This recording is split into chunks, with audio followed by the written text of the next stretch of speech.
Hello दोस्तों, अस्सलाम वालेकुम। दोस्तों आज हम देखेंगे सूरह नंबर 2, सूरह अल-बक़रा, आयत नंबर 34। वइज़ क़ुलना लिल-मलाइकति इसजुदू लिआदम फसजदू इल्ला इब्लीस अबा वस्तकबरा व काना मिनल काफिरीन। फिर जब हमने फरिश्तों को हुक्म दिया कि आदम के आगे झुक जाओ तो सब झुक गए। इसका मतलब यह है कि धरती और उससे ताल्लुक रखने वाली कायनात के सभी तबकों में जितने फरिश्ते काम में लगे हुए हैं उन सबको हुक्म दिया गया कि वो अपने आप को इंसान की खिदमत में लगा दें, क्योंकि इस हिस्से में अल्लाह के हुक्म से इंसान खलीफा बनाया जा रहा था। इसलिए फरमान जारी हुआ कि सही या गलत जिस काम में भी इंसान अपने उन इख्तियारों को जो हम उसे दे रहे हैं इस्तेमाल करना चाहे और हम उसे अपनी मर्जी और स्कीम के तहत उसे ऐसा कर लेने का मौका दे दें, तो तुम्हारी जिम्मेदारी है कि तुम में से जिसके दायराए अमल से वो काम ताल्लुक रखता हो वो अपने दायरे की हद तक उसका साथ दे। वो चोरी करना चाहे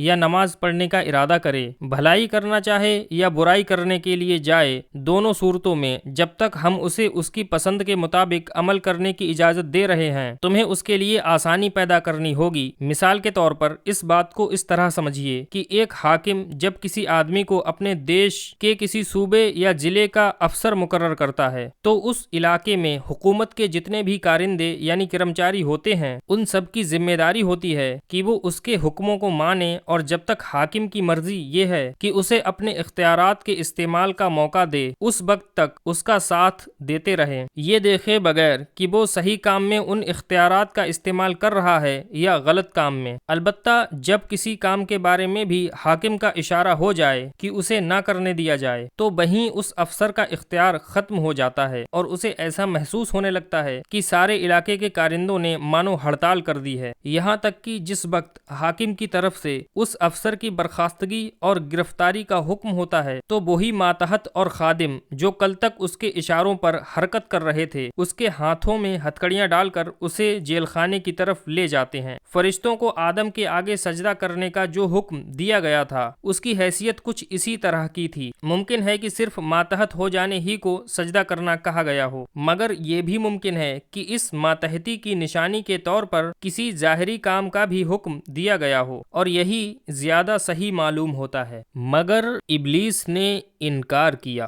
इब्लीस लफ्ज का मतलब है बेहद नाउमीद और मायूस। इस्लामी इस्तिलाह में ये उस जिन का नाम है जिसने अल्लाह के हुक्म की नाफरमानी करके आदम और आदम की औलाद के मातहत होने और उसकी फरमाबरदारी से इनकार कर दिया था, और अल्लाह से कयामत तक के लिए मोहलत मांगी कि इंसानों को बहकाने और गुमराहियों पर उभारने का उसे मौका दिया जाए। इसी को अश-शैतान भी कहा जाता है। हकीकत में शैतान और इब्लीस भी सिर्फ किसी एक ताकत का नाम नहीं है, बल्कि वो इंसान की तरह शख्सियत रखने वाली एक हस्ती है, और ये कि किसी को ये गलत फहमी ना होनी चाहिए कि ये फरिश्तों में से था। आगे चलकर कुरान ने खुद ये बात बता दी कि वो जिन्नों में से था जो फरिश्तों से अलग एक मुस्तकिल मखलूक है। कुरान में आगे चलकर देखेंगे सूरह नंबर 18 सूरह कहफ आयत नंबर 50। वो अपनी बड़ाई के घमंड में पड़ गया और नाफरमानों में शामिल हो गया। इन अल्फाज से ऐसा मालूम होता है कि शायद इब्लीस सजदे से इनकार करने में अकेला न था, बल्कि जिन्नों का एक गिरोह नाफरमानी पर आमादा हो गया था, और इब्लीस का नाम सिर्फ इसलिए लिया गया है कि वो उनका सरदार और इस बगावत में आगे आगे था।